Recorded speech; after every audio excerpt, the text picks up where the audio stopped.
Jeng? Kula paring dawuh. Aku kepengin priksa kadiparan pakaryanmu. Pikantuk pangestu panjenengan dawuh. Agen kula wentas sedaya para wanita, sedaya para abdi boten wonten ingkang sewani ramane. Namung sungkem pangabekti kula menika njek kagem panjenengan dawuh. Dak tombo mung puji asuti wae gambak taman ono ya. Tampi yo dados jimat ingkang garwa. Benana nggonmu lungguh. Oh inji mangestu aku. Bocah prajurit. Prajurit langgeng piye kewajibanmu le? Bareng matur Kanjeng. Anggen kula jagi gedung pusaka ing wekdal menika boten wonten pusaka ingkang sirna. Oh, jadi aman-aman wae. Nggih, Pak. Prajurit kliwon piye prajurit kliwon? Dawuh katimbalan senuwun Wajibanmu apa le? Parmatur anggen kula bola wentas sedaya para prajurit mandhap pun magangan enggal bilih sak mangke sampun cokat cakot trenggina saha trampil sak wajib-wajibipun enten Senopati Patmoconegari ajeng kepil kawibahan panjenengan boten sakuwatosinipun kula saged dados bentengipun negari Tantas titis tetes wijang nggonira matur. Mula kabeh prajurit dikepenano nggon mulungguh. Kakak Batik, iya kula Kanjeng kula ugi kepengin nyusung pawarta sambet kalih Kabupaten Tuban medal. Kanjeng kepareng ingkang abdi matur lepat nuwun pangabekti. Inggih. Menawi wonten salebetipun negari Kabupaten Tuban kenging kawastanan ayom-ayem sarta tentrem. Tentrem. Nanging sakjawinipun Kadipaten Tuban uriping kawula sami bosah batseh jalaran kathahipun para kraman ingkang damel sangsaranipun kawula. Kabeh para kram. Jur kraman kuwi sing mandhegani sapa? Perkawis menika kula boten pantun matur Kanjeng. Kok ora wani matur ki piye sliramu? Matur sing kaya ngono. Mesti ana bukti, mesti cetha sapa sing dadi pandhegane. Lah kok ora wani matur ki piye? Awit saben-saben wonten Bromo corah kula cepeng kula pikut sak pinggiripun menika taksih wonten Sentana Tuban Kanjeng. Sentana Tuban. Jur sapa Sentana Tuban? Kagungan priksa Raden Mas Sahid Kanjeng. Sahid.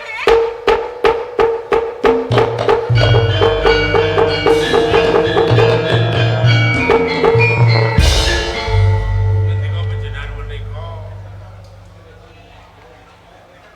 estu napa namung kabar teng Oyapa? Menika leres. Menawi to leres lenca lan menapa dados aturipun garwa. Piye to, Sik? Nang sewu. Saben-saben sliramu tak takoni perkara putramu saiki. Kok beda karo ngendikane Kakang Patih? Panjenengan menika ampun gego aturipun Kakang Patih. Putra Sahid menika putra ingkang sae. Mituhu sedaya aturipun tiyang sepuh. Tansah gulang sawerna ngreh. Boten nate medal saking taman kasatriyan. Lho panjenengan kok wani-wani ndakwa putraku tumindak kaya ngono. Napa panjenengan ki serik? Nggih. Napa panjenengan kepengin mundak bayarane? Nak inji. Panjenengan ngelek-ngelek putrane kula Sahid inji. Oh, Pripun? wis to aja dawa-dawa dinuju. Mengko malah mundak ora karu-karuan. Kula niki mboten trima. Ikan putra lho, putra dipati kok dadi tuwa-tuwa nggone para preman.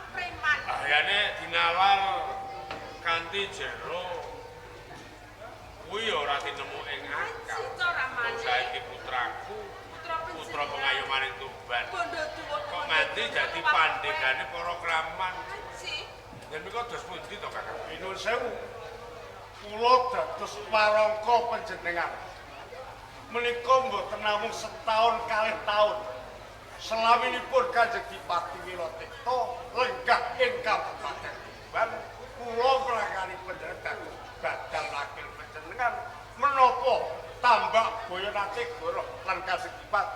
mawon. Mangke menawi tetela leres menapa dados pangandika panjenengan. Kula nyuwun kanthi sanget. Salah setunggalipun brandal Brahmacora. Kula aturi nyepeng mbok menawi menika estu-estu ingkang dados tuwa-tuwanggane menika Raden Sahid. Kula badhe ngadili perkawis. Lajeng menapa kula kedah makarya wangsul nyepeng sedaya program kala wau. Mangke rumiyin jeng putramu Sahid iki. Mbene tepi kewajibanipun kula wentas sedaya para prajurit. Kaya ngono. Lho sapa kae?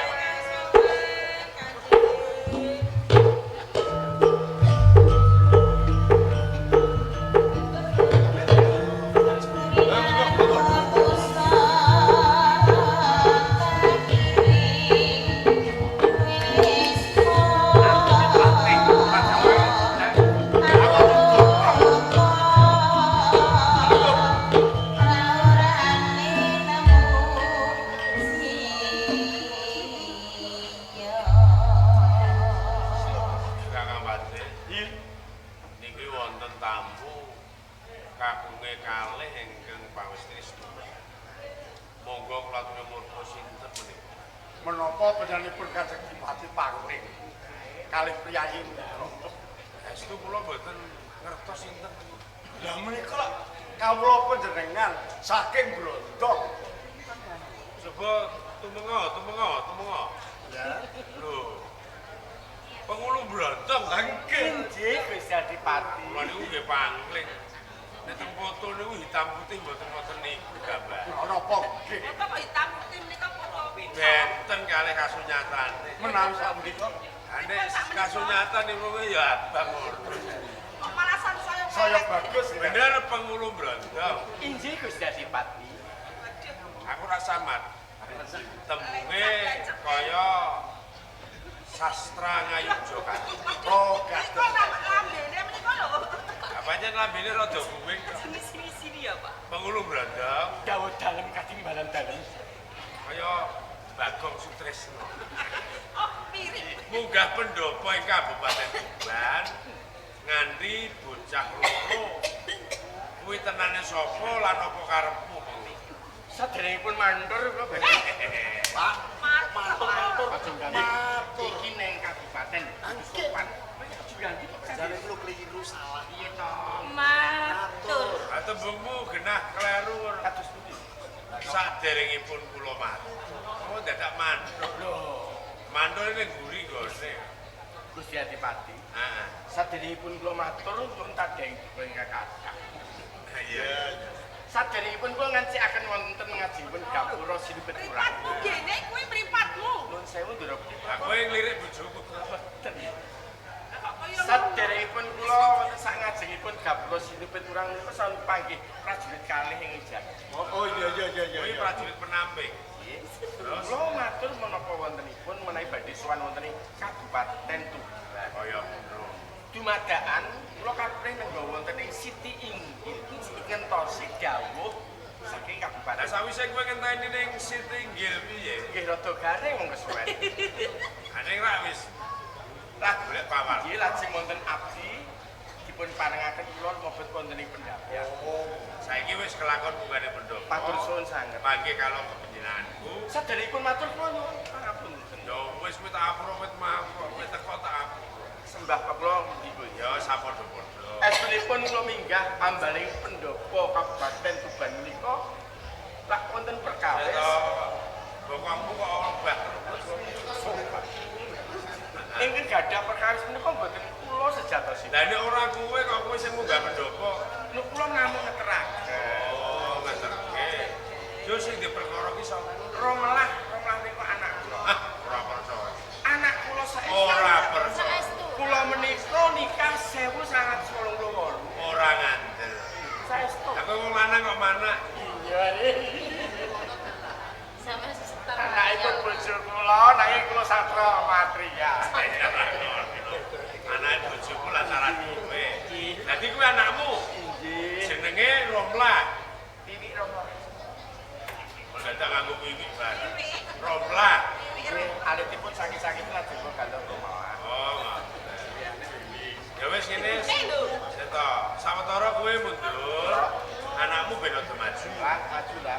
Nggonku ndakku ben rada cetha. Sini Bapak.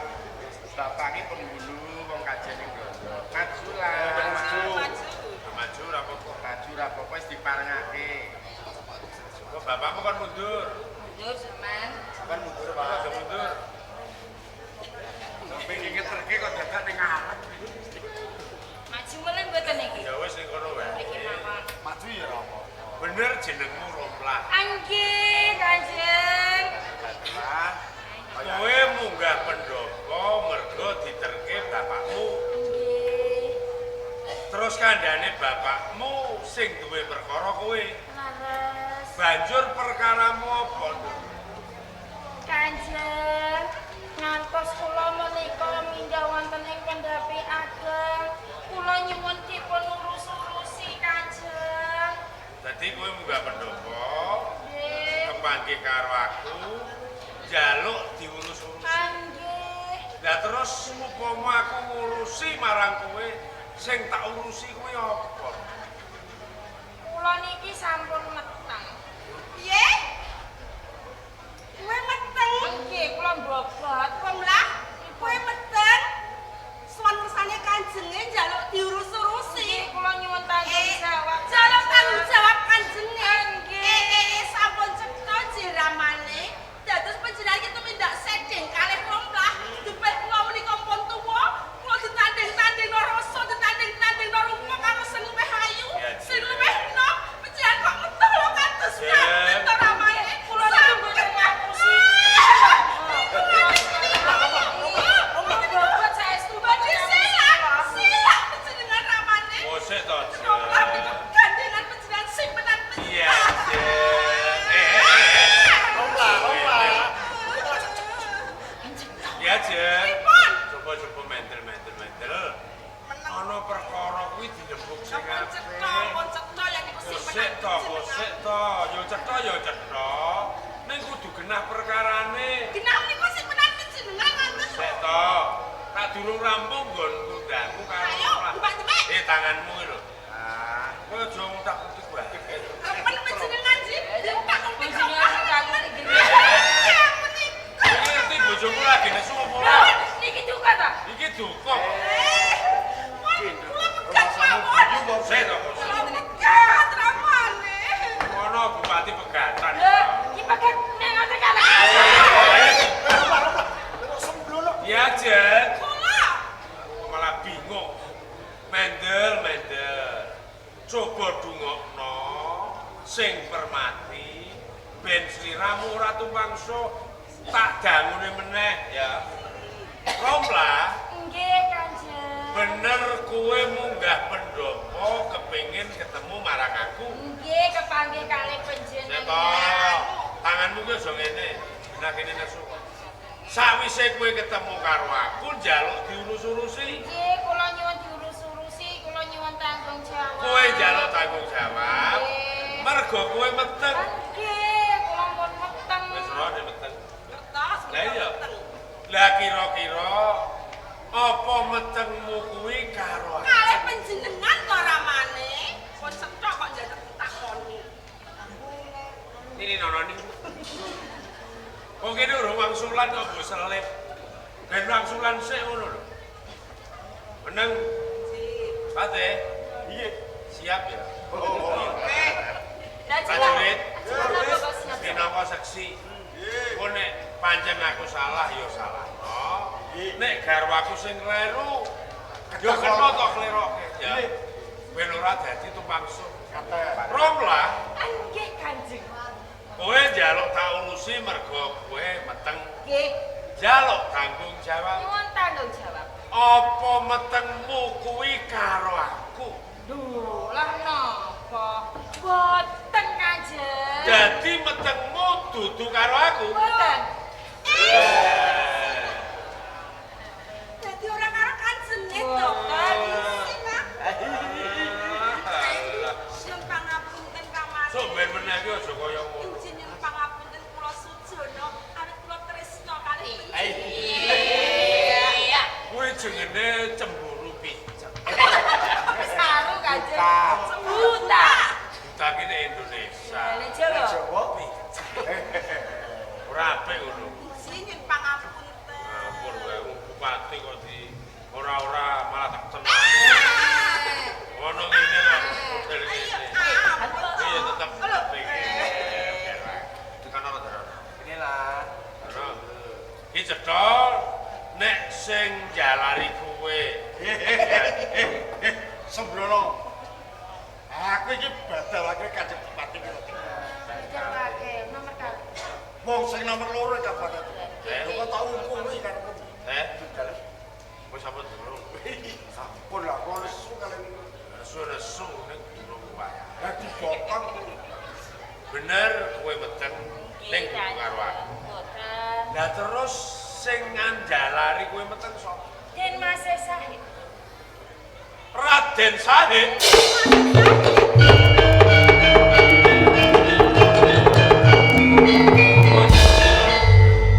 Sahid ki putra. Yo putrane garwa. Aja ngaku-ngaku kowe. Kowe putra mahkota ana ing Tuban. Nganti tumindak sing kaya ngono. Kowe aja ngaku gawat.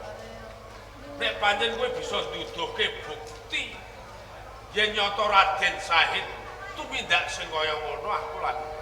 Nggih wonten buktine kok Kanjeng. Apa? Niki lho, agemane Den Mas Sahid. Saestu to niki agemane to. Kula niku mboten goroh. Belum. Wiji ramane lho. Bener iki. Kok agem-agemane putra panjenengan. Iki ulur Surya Bawana. Sing biyen siramu mundhutke karo sisan. Wonten capipun. Wis ngene wae. Bocah prajurit. Aku njaluk tulung supaya Raden Sahid mangarsa ana ing pendopo. Wis tak kendhamu.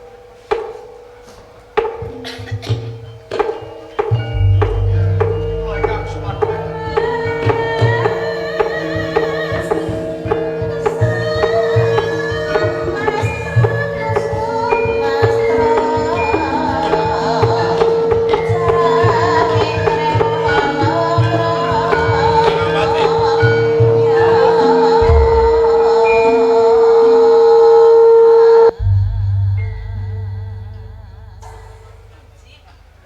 Yen putri ngundangake bagusing. Layak rompah nika ngaku-ngaku ji ramane. Yen kakung ngundangake digdayane. Iki wong baguse kaya ngono. Ngati sarira besus. Lakone ya anyar. Pantes. Jusis ramane. Sahid, Dawuh katimbalan kula. sira Rama timbali mesti kaget. Pancen menika leres Rama. Iki mau lagi. Nembe kemawon ingkang putra sinau babagan kasusilan, kabrahmanan lan kaprajan. Cinta. Ji. Bener, kang sira ora ngapusi karo Rama lan ibu. Ben Rama. Ora goroh to le. Boten ibu. Boten goroh. Wonten dalem kasatriyan. Dalem kasatriyan lho ramane. Iya, putramu. Ji. Rama takon marang siramu. Coba tememu apa kowe tepung karo bocah wadon kae.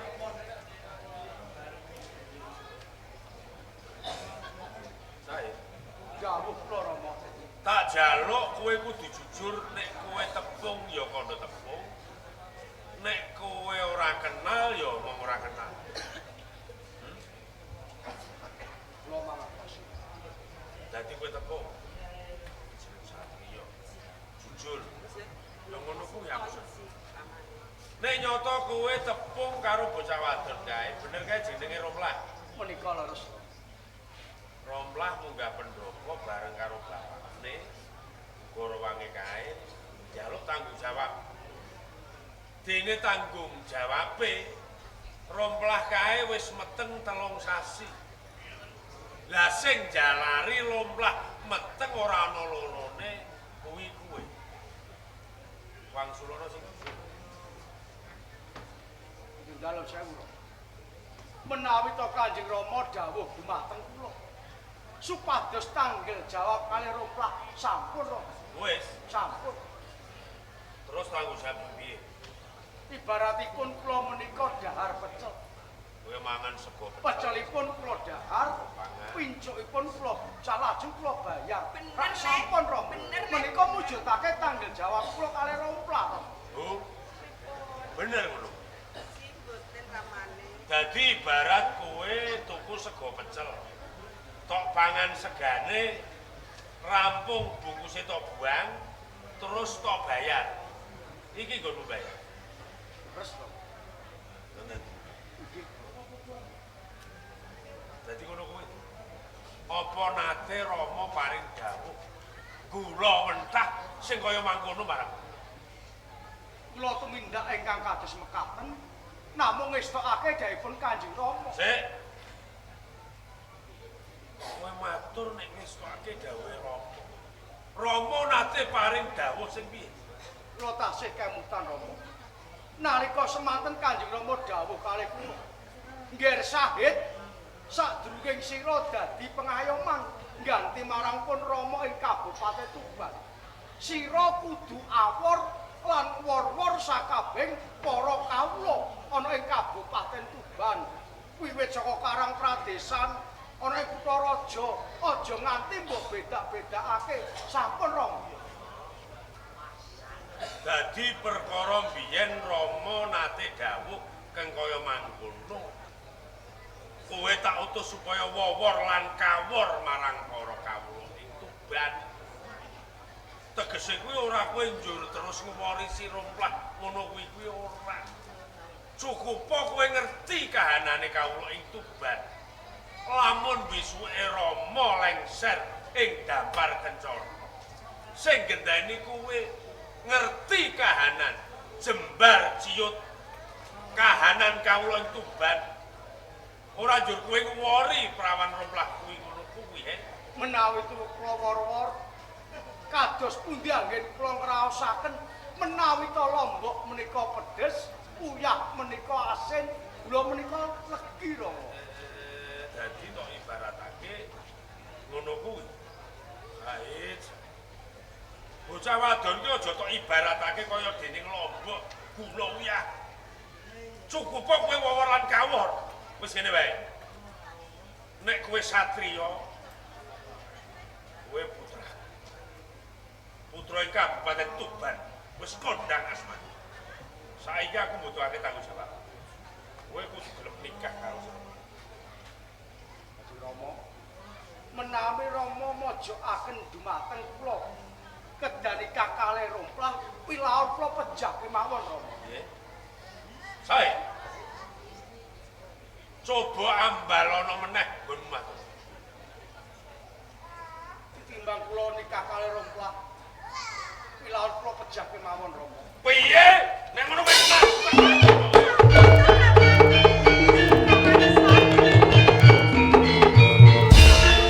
malah ngedenge sih, malah ngedenge sih. Cahit. Bro, Malah melek-melek. Ya pripun anggenipun mlampah kok kados. Tapi mlampah mriki. Penambahane anggenipun Piye bapak. kersane Cekro? Wis apa ora ngerti? Lah namung sekejap sampun duka to mengke. Lah penjenengan kok mawon kok. Angene sahid. Bupati kok. Selaku ndi selaku? Anggenipun Wan. bapak. Ngono teh.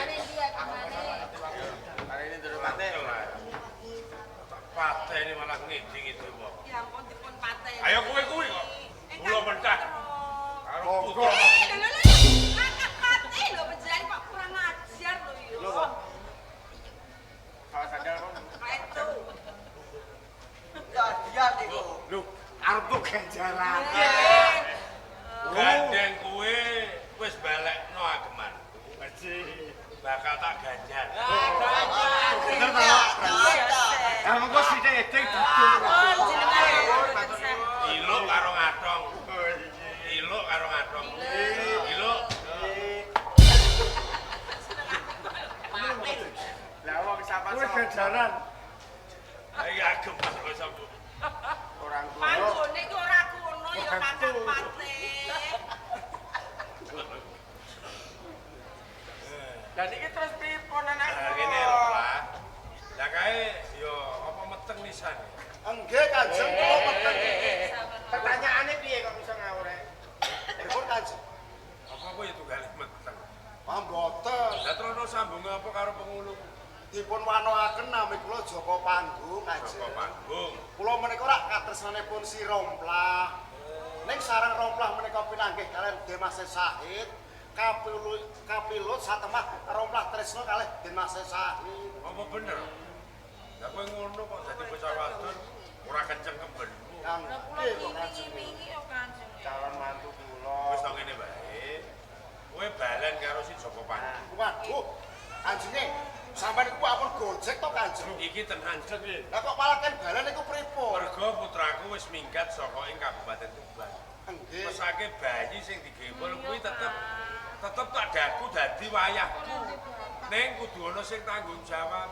Ngaten Nek kowe tanggung jawab, mengko entek ragat pira, ku aku sing tanggung kejaba kuwi, kowe bakal tak dadike prajurit meneh. ngaten nggih Kanjeng Dipati. Kira-kira tak dadekno prajurit meneh gelem apa ora? Wah. Nek dados prajurit wonten Etuban kula nggih purun Tenan? Kanjeng nggih. Cah, gelem cah perang ya? Lho Kanjeng Lho jare gelem. sing kula karepe niku dados prajurit senopati. Ora ngono. Apa temenggung ngaten? Nek kowe dadi prajurit tak jak kon perang karo kowe. Wah, boten prajurit kepruk niku boten pun boten kiyat Kanjeng. Ngono ya. Nggih. Tenan gelem tanggung jawab. Pak Pengulu. Gusti Adipati. Niki kula nyuwun perkara niki aja nganti ngombro-ombro. Nggih. Mergo kula tanggung jawab sakmene. Matur suwun sangat Gusti. Kakak Pate, Iya, kula Kanjeng. ngirita bergadane prajurit. Tungkanen lakune Raden Zahid. Mbok menawa pancen nyata apa kang dadi pangandika sampean, nek Zahid kuwi dadi tuwa-tuwangane Brahmacara ana ing Kabupaten. Monggo kula aturi nunggu dhateng lamahipun. Ngestake dawuh Kanjeng. Prajurit